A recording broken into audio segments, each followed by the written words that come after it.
सदैव मेरा साथ दिया, मुझे अपनाया।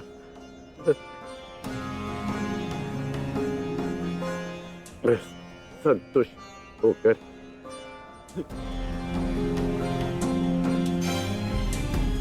अपने प्राण छोड़ रहा हूँ।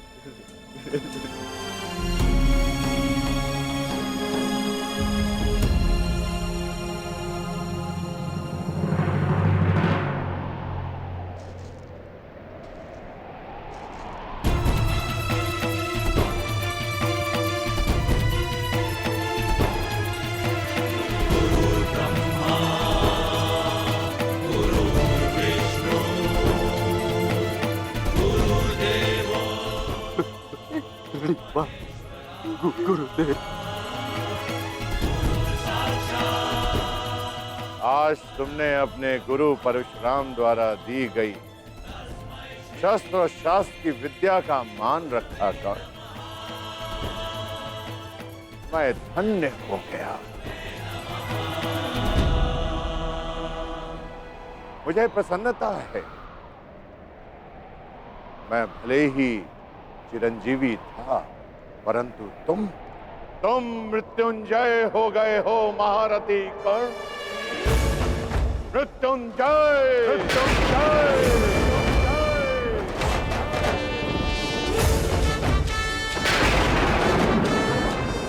तुम्हारे जैसा सर्वश्रेष्ठ धनुर्धर न कभी इस धरा पर हुआ है और ना ही कभी होगा, और ना ही कभी होगा, ना ही कभी होगा।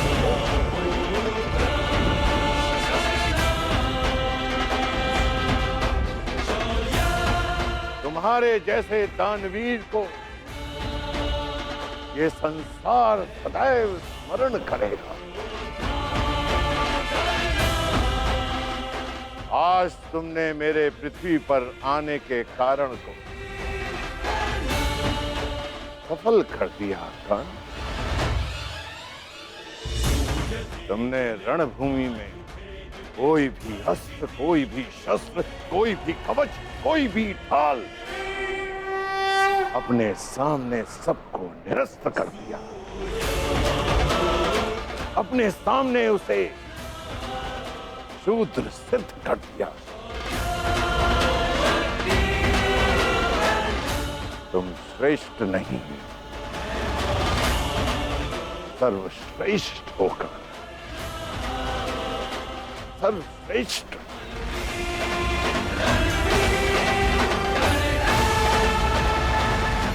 आज तुम अधिकारी बन गए हो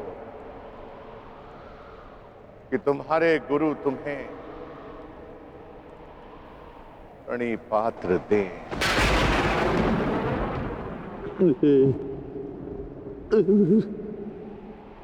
तुम्हारा कल्याण हो।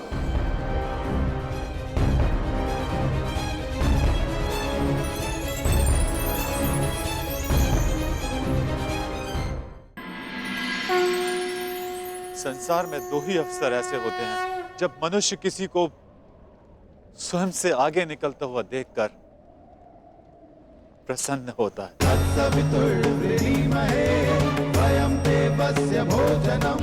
गर्वित होता है। पहला अवसर जब शिष्य गुरु से आगे निकल जाए, और दूसरा अवसर जब पुत्र का यश पिता के यश से ऊंचा उठ जाए। आज मेरे पुत्र कर्ण ने अपने पिता सूर्य का तेज कई गुना बढ़ा दिया। मुझे गर्व है कर्ण कि तुम मेरे अंश हो। इस संसार में जब तक मैं रहूंगा, तुम्हारे शौर्य का तेज चमकेगा।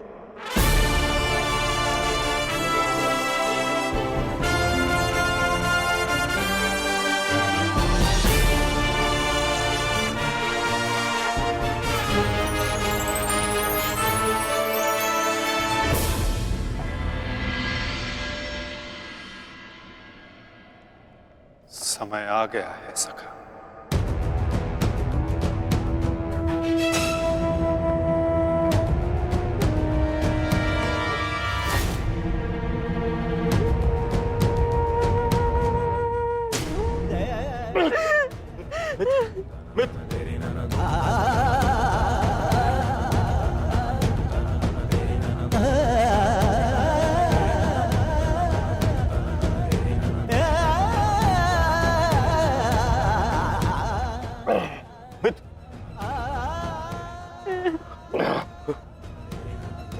मेरी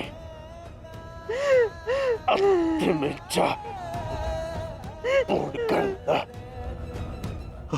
हमें परिवर्तन के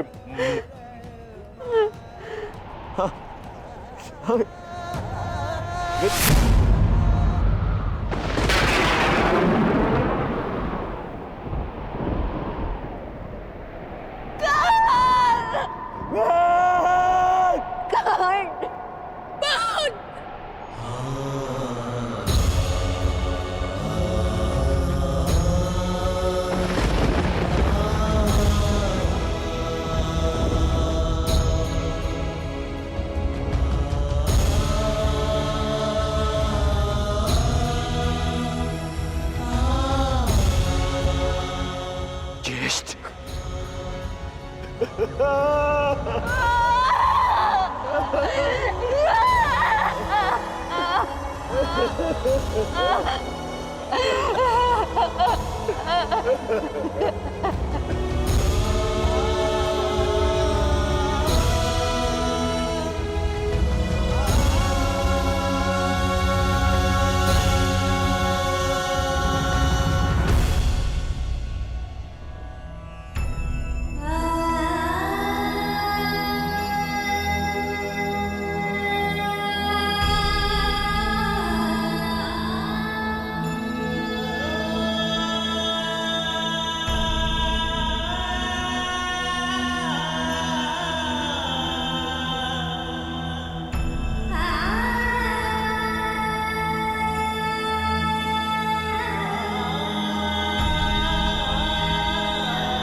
आओ पुत्र दुर्योधन,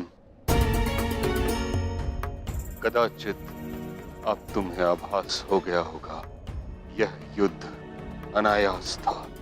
अब इस युद्ध को रोक देना चाहिए। नहीं पितामह, कदाचित अभी विश्वास हो गया है कि यह युद्ध आवश्यक था।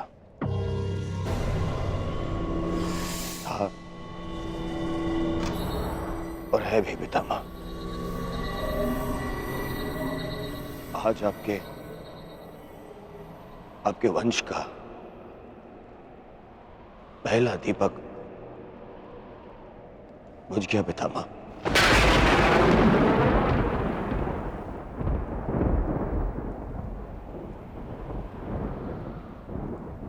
कर्ण,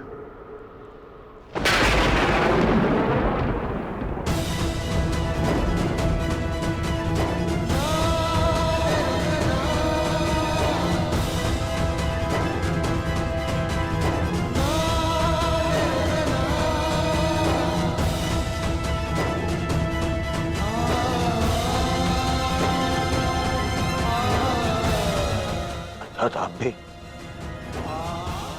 आप भी जानते थे कि कर्ण मेरा ज्येष्ठ, फिर भी आप मौन रहे क्यों? क्यों पितामह? विष पीकर भी जिसके मुख पर मुस्कान हो, उसका भेद खोलकर उसके बलिदान का अपमान नहीं किया जाता पुत्र। मैं कर्ण के बलिदान का अपमान कैसे करता? इसी कारण अपने रहते मैंने उसे युद्ध से दूर रखा। मैं नहीं चाहता था कि एक भाई दूसरे भाई को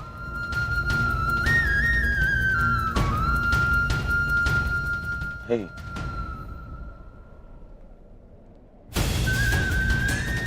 ना आप समझे, ना माता कुंती समझे और ना ही वासुदेव।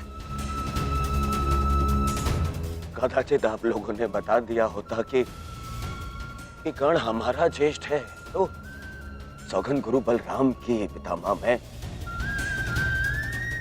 वह संसार का सारा राज्य उसे दे देता। क्यों नहीं बताया पितामह आपने? क्यों?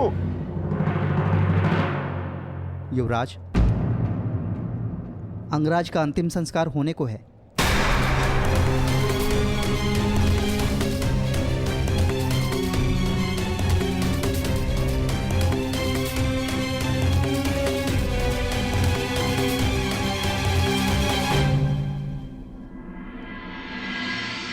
है मृत्यु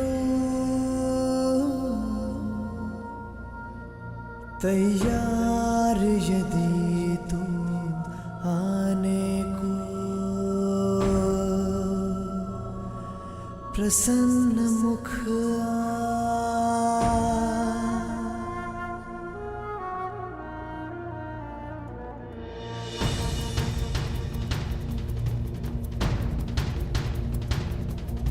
द्वार खुला है तेरा स्वागत, वीर खड़ा द्वारे अभयागत।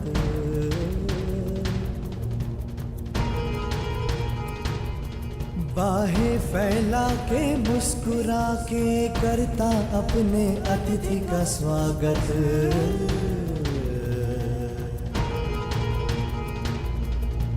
वीर गति पाके एक बालक आया, तेरे आंचल छाया।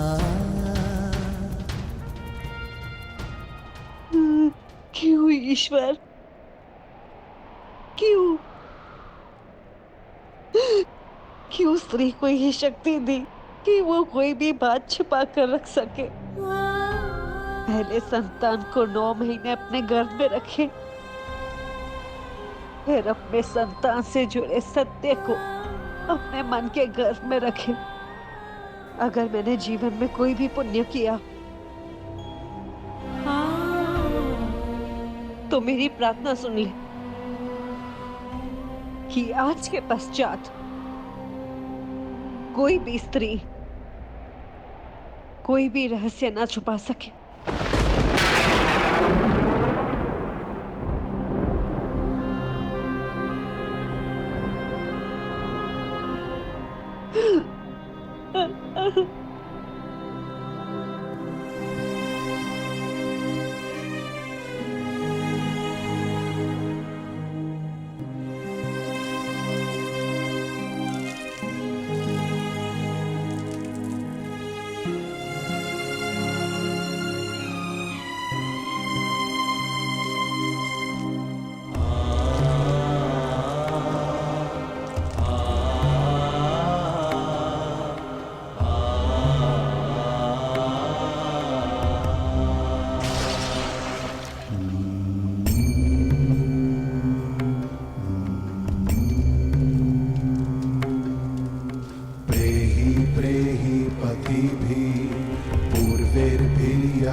पूर्वे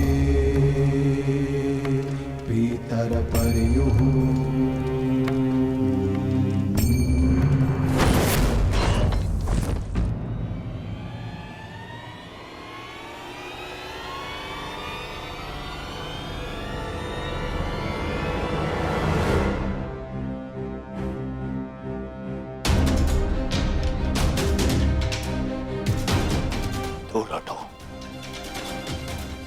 दूर हटो मेरे मित्र के देह से।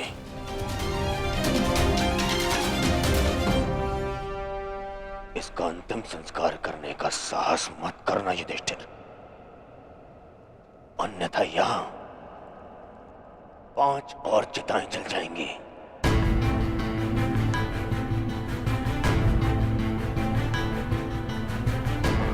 किस अधिकार से, किस अधिकार से तुम इसका अंतिम संस्कार कर रहे हो? कौन लगता कौन है तुम्हारा? कुछ क्षण पहले पता चला कि इसका और तुम्हारा रक्त एक है, तो तुम्हें अधिकार मिल गया कि तुम इसका अंतिम संस्कार कर दोगे। नहीं नहीं युधिष्ठिर,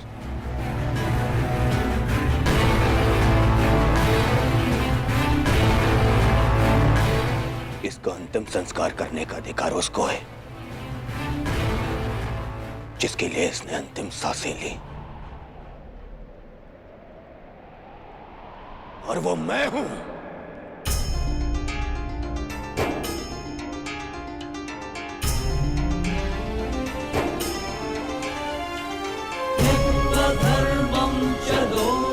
मेरे माता पिता देख नहीं सकते, परंतु उनकी आंखों में भी एक स्वप्न है। स्वप्न है कि उनकी चिता को उनका ज्येष्ठ पुत्र अग्नि दे। अब कर्ण के जाने के पश्चात मैं ये नहीं जानता कि मैं अपने माता पिता को अग्नि दूंगा या मेरे पिता मुझे विदा करेंगे। अग्नि वो देता है जिसके चले जाने के पश्चात वो अनाथ हो जाए।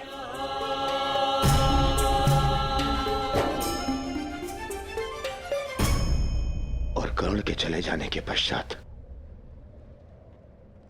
मैं अनाथ हो गया हूं, इसीलिए उसे अग्नि देने का अधिकार केवल मेरा है, और मुझसे ये अधिकार कोई नहीं छीन सकता।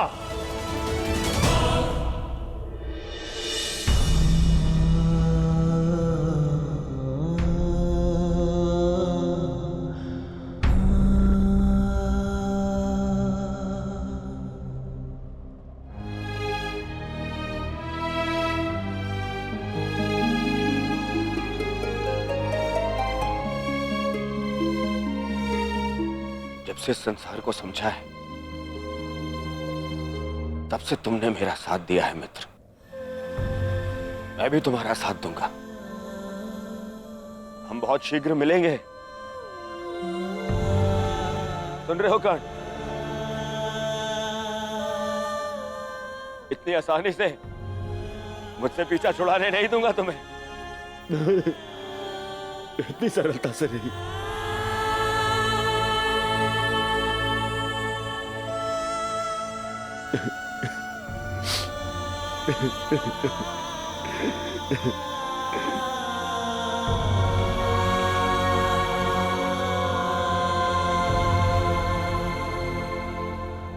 यह एक वीर की अंतिम यात्रा का प्रयाण है दुर्योधन।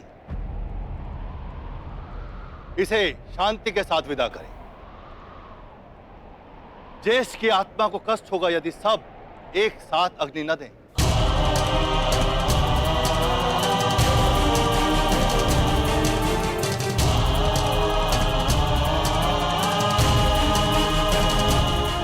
ठीक है महर्षि,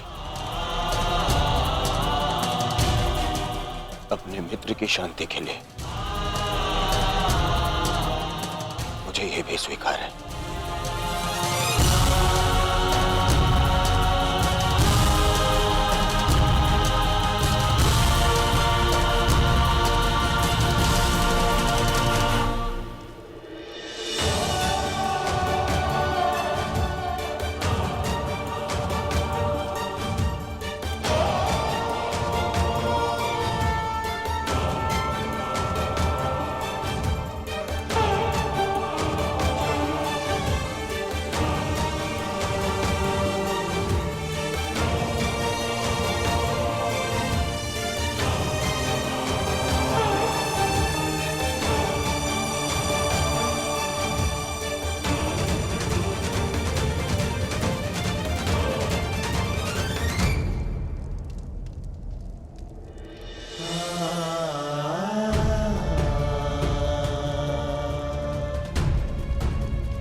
गांधारी पुत्र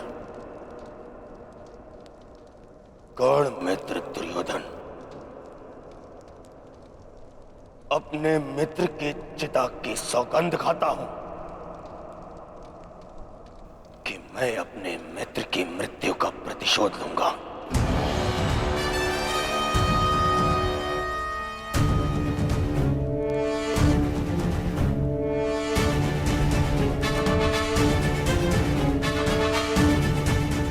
अब ये युद्ध ना इंद्रप्रस्थ के लिए है और ना ही हस्तिनापुर के लिए।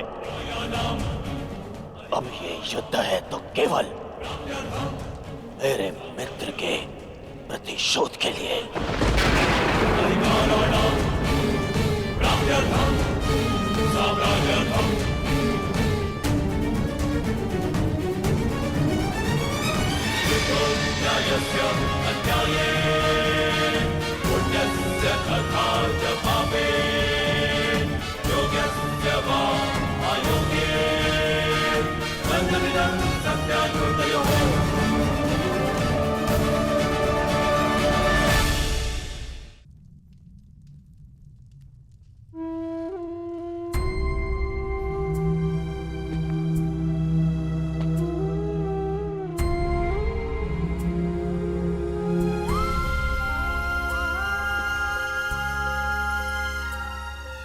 सब समाप्त हो गया माता, सब कुछ।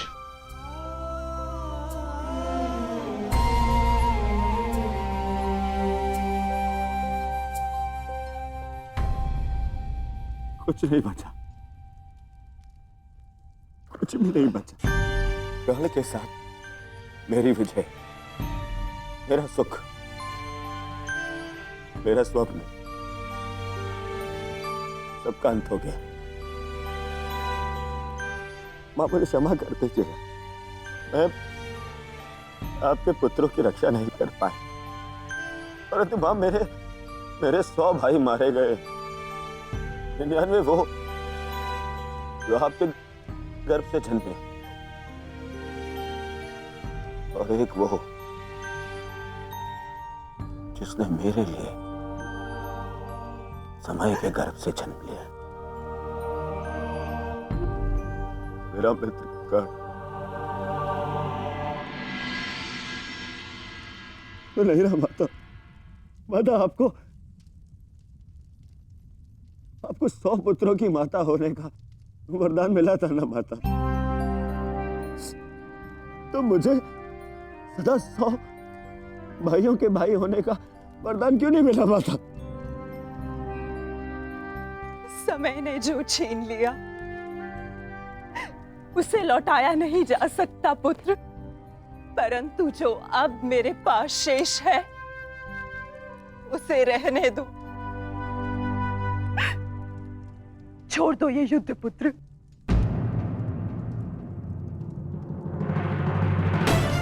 नहीं नहीं नहीं माता, नहीं माता श्री, इस युद्ध में मैं इतना कुछ खो चुका हूं और कुछ पाने की इच्छा भी शेष नहीं। अब यदि कुछ शेष है तो वो है मिटा डालने का संकल्प,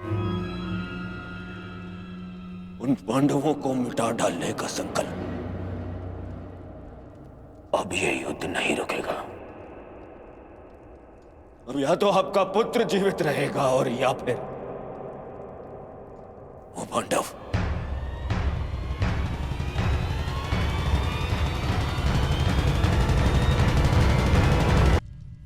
अब यदि कुछ शेष है तो वो है मिटा डालने का संकल्प,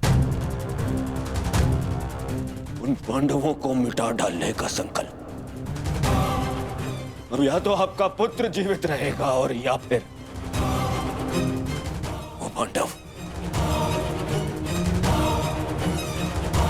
मुझे क्षमा कर दीजिएगा माता, परंतु अब ये युद्ध नहीं रुकेगा, नहीं रुकेगा ये युद्ध।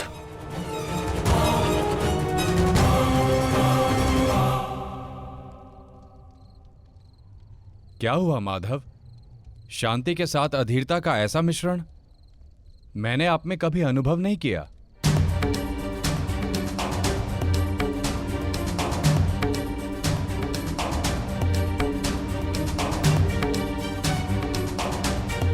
मौन क्यों है माधव? क्यों आप हर बार उस योद्धा का अंत कर देते हैं जो इस युद्ध का अंत कर सकता है? क्यों माधव, क्यों? जिसे हम अंत समझते हैं वो एक नया प्रारंभ होता है बारबरी। जिसे हम काया का अंत समझते हैं वो कायांतरण होता है। और जिसे तुम एक योद्धा का अंत समझ रहे हो वो एक नए परिवर्तन का प्रारंभ है। उचित कहा माधव। हर अंत में ही एक नया प्रारंभ है, परंतु यह आवश्यक नहीं कि हर अंत के पश्चात एक नया परिवर्तन जन्म ले, क्योंकि कभी कभी एक अंत एक प्रतिशोध को जन्म देता है, और वो हो चुका है। एक नया प्रतिशोध जन्म ले चुका है माधव।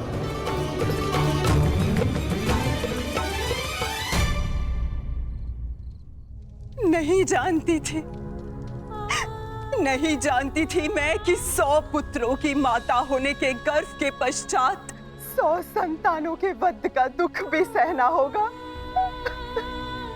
यही प्रश्न मेरे मन में बार बार उत्पन्न होता है गांधारी। जब महादेव ने तुम्हें स्वयं शतपुत्रवती बनने का वरदान दिया है तो क्यों वही एक एक करके हमारे पुत्रों को निगल रहे हैं?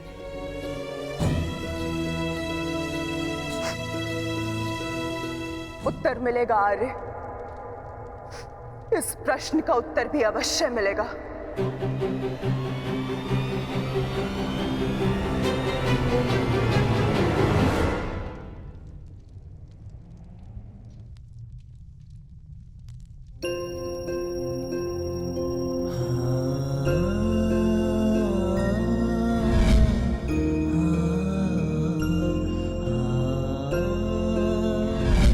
ये श्राप मुझे क्यों नहीं मिला कि मैं युद्ध में बाण चलाना भूल जाऊं?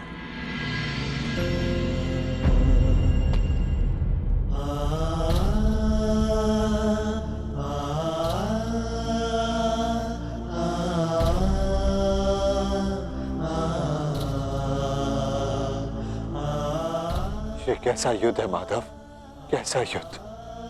न्याय के लिए हमने अपने ही ज्येष्ठ का रक्त बहा दिया, और क्या बलिदान मांग रहा है ये महायुद्ध हमसे? कब होगा इस महाविनाश का अंत माधव? कब होगा? माधव, कुछ समझ नहीं आ रहा। धर्म और वचन का पालन करते करते ये हमसे क्या अधर्म हो गया? मैं तुम सबके मन की इस व्याकुलता को समझ सकता हूं।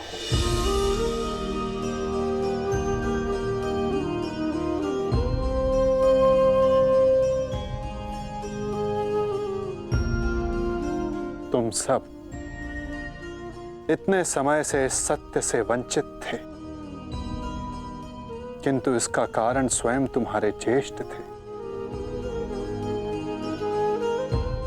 और जब सत्य समक्ष आया तो बहुत विलंब हो चुका था।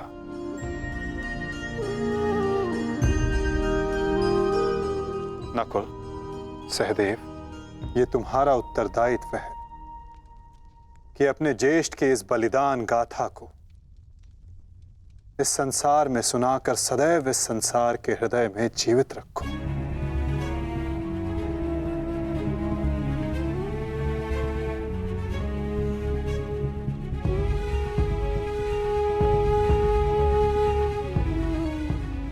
पार्थ, तुम्हारे ज्येष्ठ अंगराज कर्ण सदैव इस युद्ध के प्रारंभ से पूर्व अपना अंत जानते थे। वो इस युद्ध का परिणाम भी जानते थे पार्थ।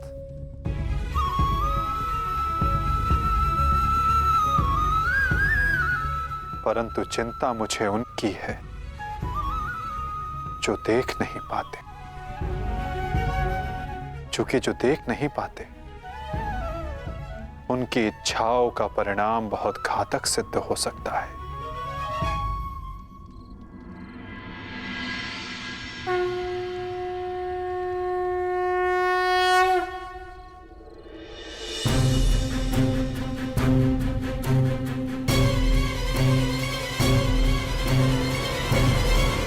रुक जाओ बहना, नहीं बहना, ये क्या करने जा रही हो तुम? इस समय ना तो मैं आपकी बहन हूँ भ्राताश्री, और ना ही हस्तिनापुर की महारानी गांधार नरेश।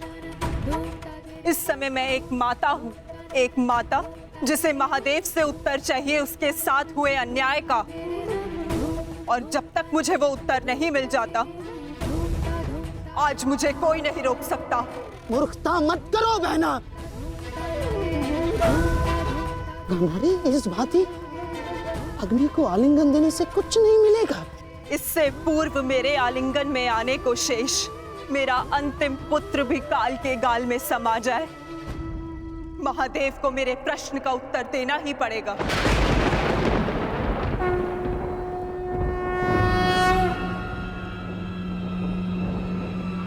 नहीं नहीं नहीं बहना, मैं तुम्हें ऐसा नहीं करने दूंगा, नहीं करने दूंगा मैं तुम्हें ये सब कुछ ना। आप हस्तिनापुर की महारानी को आदेश दे रहे हैं गांधार राज? देखो बहना, ईश्वर के लिए ये सब मत करो। एकांत।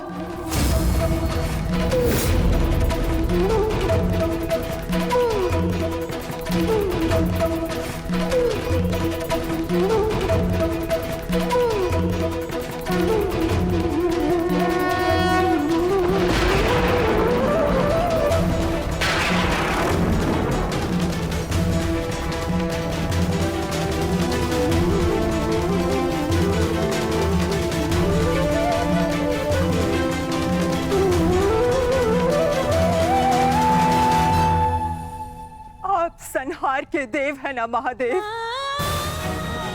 तो आज मैं स्वयं को संहार करके आपको प्रस्तुत करती हूँ।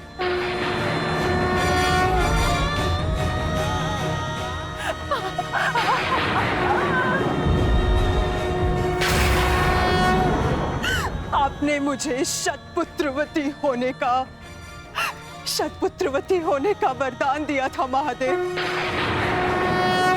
परंतु आज मैं आपसे ये जानना चाहती हूँ, क्यों आपने मेरा जीवन अभिशाप बना डाला महादेव?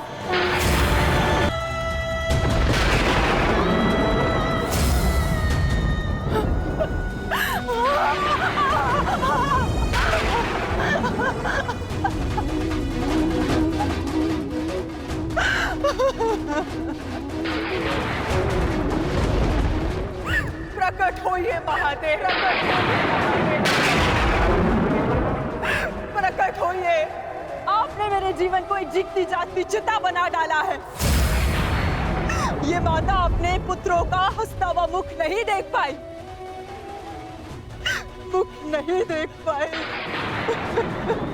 परंतु उनकी चिताओं की अग्नि को अनुभव किया है महादेव।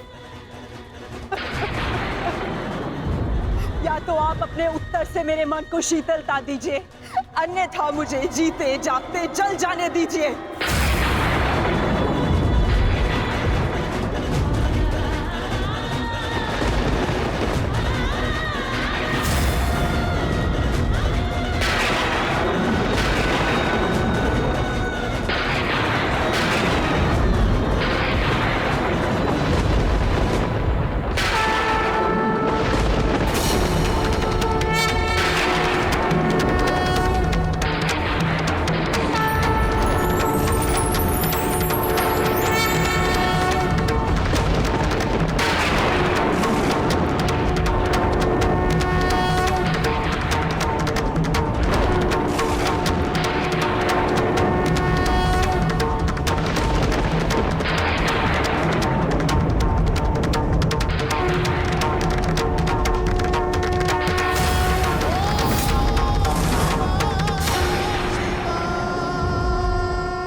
किस प्रश्न ने तुम्हें इतना विचलित कर दिया है गांधारी? अन्याय ने मुझे विचलित किया है महादेव। वो अन्याय जो आपने मेरे साथ किया। मेरे 100 पुत्रों के वरदान को 100 पुत्रों के नाश के अभिशाप में बदल दिया है उन पांडवों ने। बोलिए महादेव, बोलिए, ये कैसी नीति है आपकी? ये तो नियति है गांधारी। हर एक के जन्म के साथ उसकी मृत्यु निर्धारित होती है। उसे लेके मनुष्य विचलित हो सकता है, परंतु ना ही ये अन्याय है और ना ही प्रतिशोध का कारण। नहीं महादेव, मैं ना तो यहाँ प्रतिशोध के लिए आई हूँ और ना ही प्रतिकार के लिए। ये एक माता है जो आपके समक्ष खड़ी है, जिसके 99 पुत्रों का निर्दयता से वध कर दिया गया है। उसे केवल एक पुत्र की सुरक्षा चाहिए। मुझे दुर्योधन की मृत्यु नहीं देखनी है। आपका वरदान झूठा नहीं होना चाहिए महादेव। जिसे आपने 100 पुत्र होने का वरदान दिया, वो निसंतान नहीं मरनी चाहिए महादेव। जो हानि मेरी कोख को अब तक हुई है, उसे मैं सह लूंगी, किंतु मेरा अंतिम शेष पुत्र दुर्योधन, मैं आपसे उसकी सुरक्षा मांगती हूँ महादेव। मेरे पुत्र की रक्षा कीजिए महादेव। उसे भीम के प्रहार से बचा लीजिए। पांडवों को अस्त्र देने वाले महादेव, यदि आज मेरे पुत्र को ढाल नहीं देंगे तो मैं स्वयं आज अपने प्राण उसके लिए समर्पित कर दूंगी।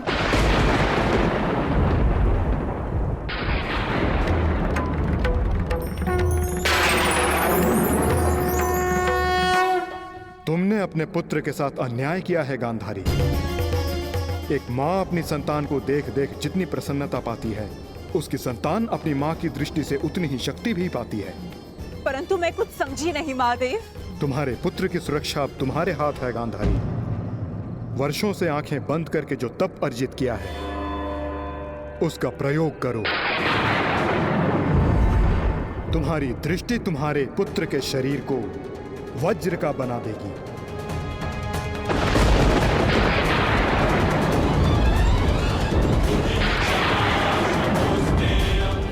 वो वज्र जिसे किसी का प्रहार नहीं तोड़ पाएगा।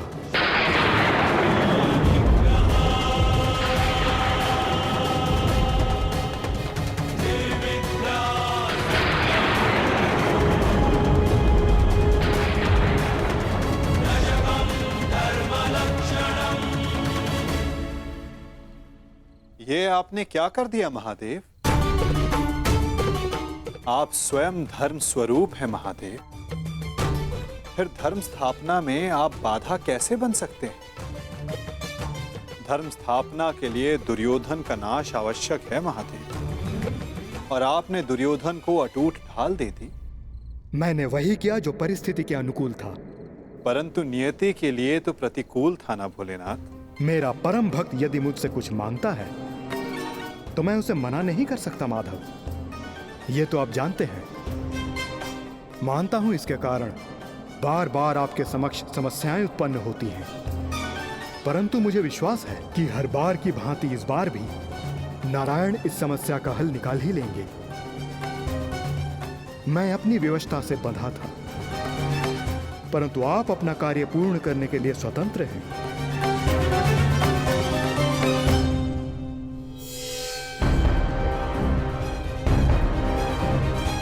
नियति के अनुकूल पर नीति के प्रतिकूल।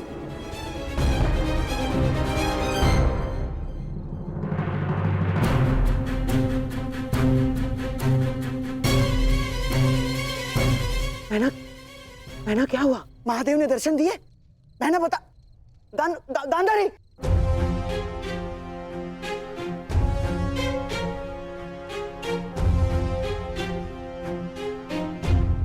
महारानी। दासी, युवराज दुर्योधन से कहिए मैंने उन्हें अपने समक्ष प्रस्तुत होने का आदेश दिया है। तुरंत।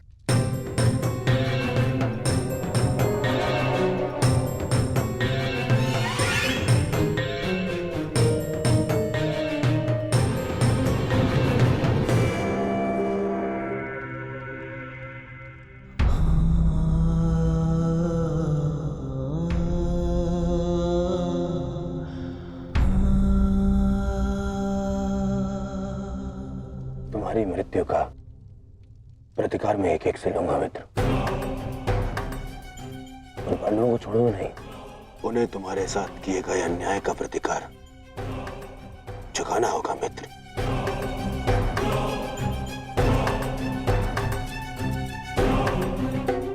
युवराज दुर्योधन, मैं मद्राज आज तक किसी के सामने नहीं झुका, परंतु आज मैं अपना सर झुकाकर अपनी भूल को स्वीकार करने आया हूं। मद्राज, चक्र निकालने में मेरी सहायता कीजिए। तुम भूल रहे हो अंगराज, तुम सूत पुत्र हो, तुम स्वयं अपने रथ का चक्र निकालो। मद्राज, मुझे मेरा विजय धनुष दीजिए। नहीं अंगराज, मैं तुम्हारी आज्ञा का पालन नहीं करूंगा।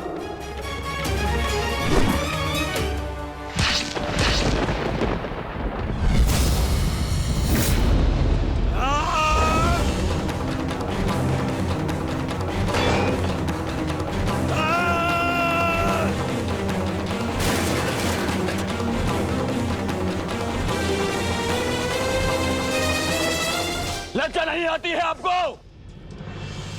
जिस कर्म को करने के पश्चात मृत्यु मांगनी चाहिए, उसके लिए क्षमा मांग रहे हैं आप। ऐसे कर्म को करने के पश्चात आपका अब साहस कैसे हुआ मुझसे क्षमा मांगने के लिए? चक्ररथ को निकालने में सहायता की होती, विकर्ण को उसका विजय धनुष दे दिया होता, तो आज एक धनुर्धारी मरता, परंतु वो कर्ण नहीं अर्जुन होता। आपने अपनी व्यक्तिगत शत्रुता मिटाने के लिए एक योद्धा के कर्तव्य से विश्वासघात किया। मन तो करता है कि वध कर दूं आपको। और आप जानते हैं क्या मद्रराज, ये आपका झुका हुआ सर, ये आपके लिए सबसे बड़ा दंड है।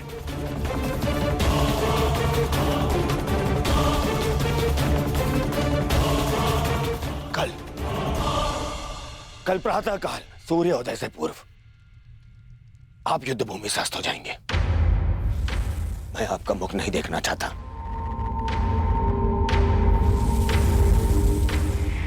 मैं कर्ण की मृत्यु का प्रतिशोध लेना चाहता हूं युवराज।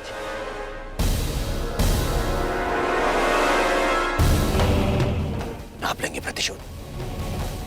मैं लूंगा प्रतिशोध, और उसके लिए मुझे आपकी आवश्यकता नहीं है। प्रतिशोध लेंगे। किंतु मुझे पश्चाताप के अवसर की आवश्यकता है युवराज। मैं आपको निराश नहीं होने दूंगा।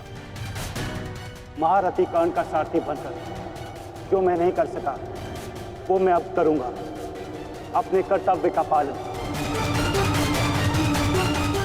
युवराज की जय हो। महारानी ने आपको इसी समय अपने कक्ष में प्रस्तुत होने का आदेश दिया है।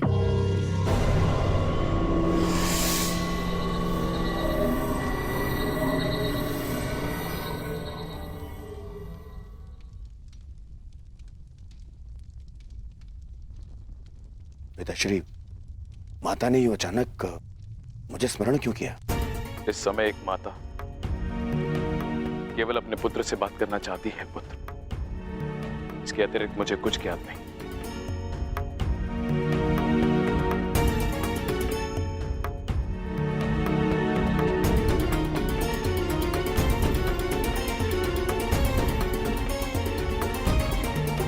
प्रणिपात माता,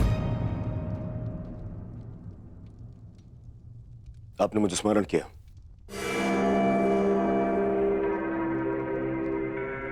हाँ पुत्र, स्मरण किया,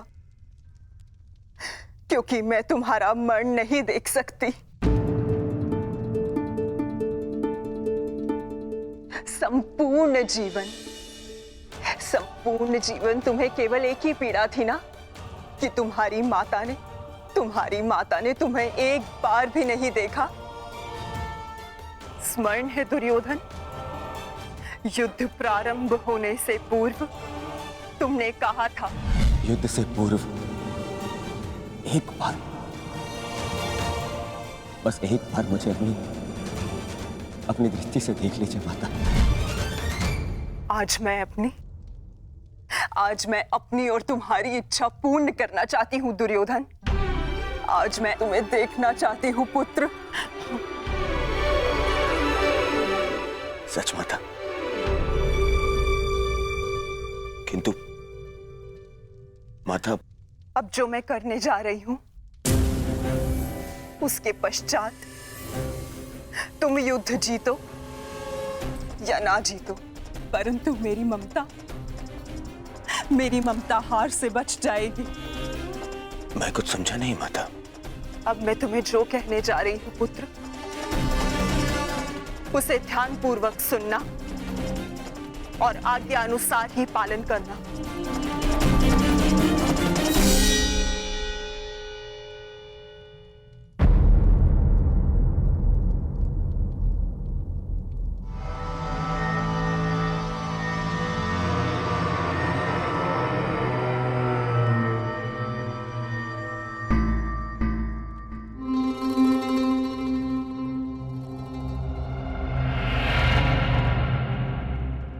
दुर्योधन,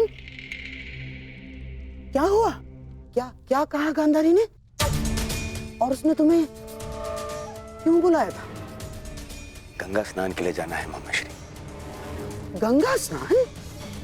किंतु क्यों दुर्योधन?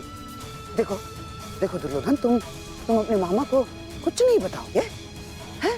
ये स्नान, ये क्या है सब कुछ? माता के आदेश का पालन करने के लिए किंतु परंतु नहीं पूछते मामाश्री। मैं भी तुम्हारे साथ चलता हूं।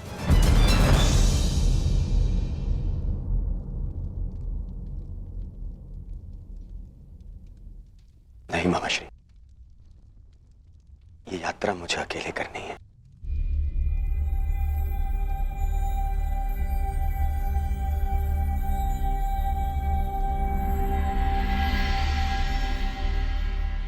आइए आप सब भोजन ग्रहण कर लीजिए। किन हाथों से भोजन ग्रहण करें पांचाली?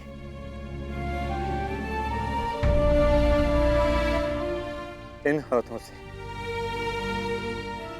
जो अपने ज्येष्ठ के रक्त से रंगे हुए हैं।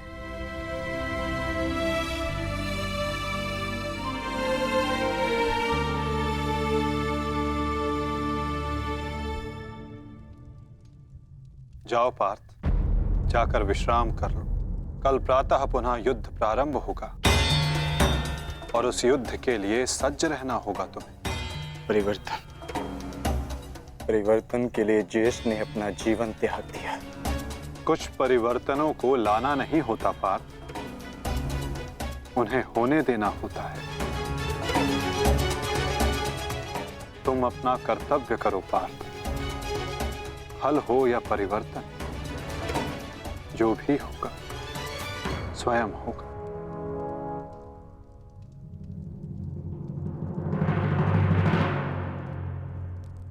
आप कहां जा रहे हैं माधव? कुछ परिवर्तन ऐसे होते हैं पार्थ जिनमें सहायता करना धर्म होता है, और कुछ ऐसे जिनमें बाधा डालना आवश्यक।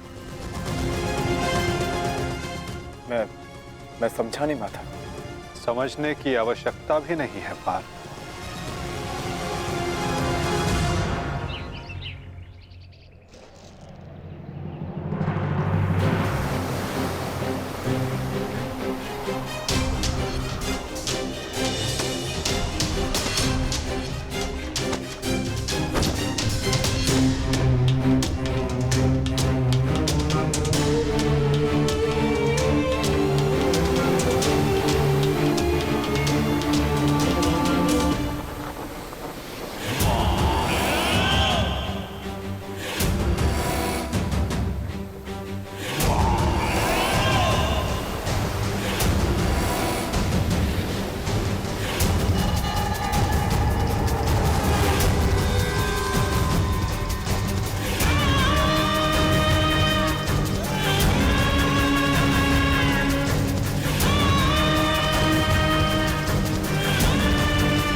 मैं यहां से चलकर जाऊंगा।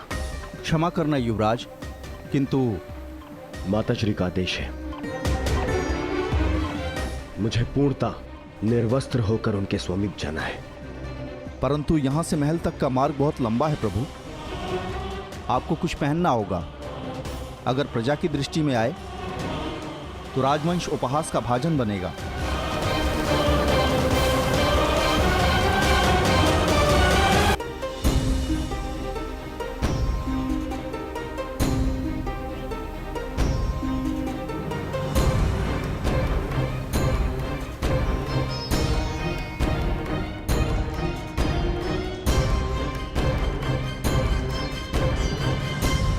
अपने पिता का आदेश नहीं मानता, बहुत बड़ा बुद्धिमान समझता है अपने आप को। क्या कहा था मैंने? बछड़े की डोर हाथ में रखना, समझता नहीं है? बहुत बुद्धिमान है तू। क्या समझाया था मैंने? क्या कहा था मैंने? क्या पूछ रहा हूँ मैं? क्या समझाया था मैंने? ये क्या कर रहे हो? क्यों इस बालक को कष्ट पहुंचा रहे हो? अब तुम कौन हो हमारे बीच में आने वाले? ये मेरा पुत्र है, मैं जो चाहे इसके साथ वो करूं। तुम हमारे मध्य में आने वाले कौन होते हो? मैं हस्तिनापुर का युवराज हूँ। क्षमा करिए युवराज, मैंने आपको पहचाना नहीं, परंतु वास्तविकता ये है कि इसने अपने माता पिता के आदेश का पालन ही नहीं किया। मैंने इसे बताया था, बछड़े की डोर कभी हाथ से मत छोड़ना, सदैव डोर अपने हाथ में ही रखना, परंतु ये नहीं माना। इसने बछड़े की डोर को अपने हाथ से छोड़ दिया और बछड़ा खो गया। अब आप ही बताइए, मैं क्या करूं? परंतु आप इस भांति अर्धनग्न अवस्था में। मेरी माता का आदेश है। देख, सीख इनसे कुछ। हस्तिनापुर के युवराज होते हुए भी अपने माता पिता के आदेश का अक्षरशः पालन करते हैं। धन्य हैं आप युवराज। माता पिता के आदेश का अक्षरशः पालन करना, माता पिता ने जो भी कहा है, जैसा भी कहा है, उस कार्य को उसी अनुरूप करना कोई आपसे सीखे युवराज। पुत्र, तुम्हारे पिता उचित कह रहे हैं। तुम्हें अपने माता पिता की बात माननी चाहिए।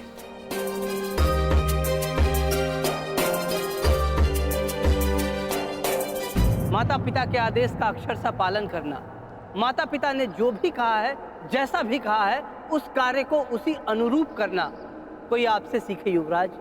धन्य हैं आप युवराज।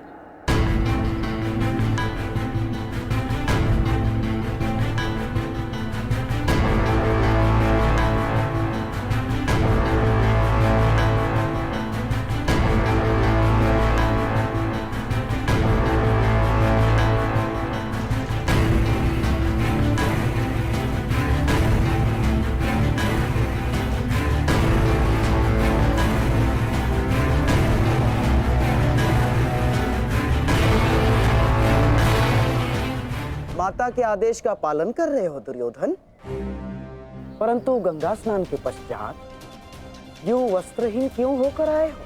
माताश्री का आदेश है मामाश्री, निर्वस्त्र होकर आना है। बुद्धिहीन हो दुर्योधन। माता के लिए तो बालक ने गर्दन से नीचे भी वस्त्र ना पहना हो तो वो नग्न कहलाता है। और शास्त्रों में भी लिखा है कि युवा होने के पश्चात एक पुत्र ने अपने माता के समक्ष और एक भाई ने अपनी बहन के समक्ष निर्वस्त्र नहीं जाना चाहिए।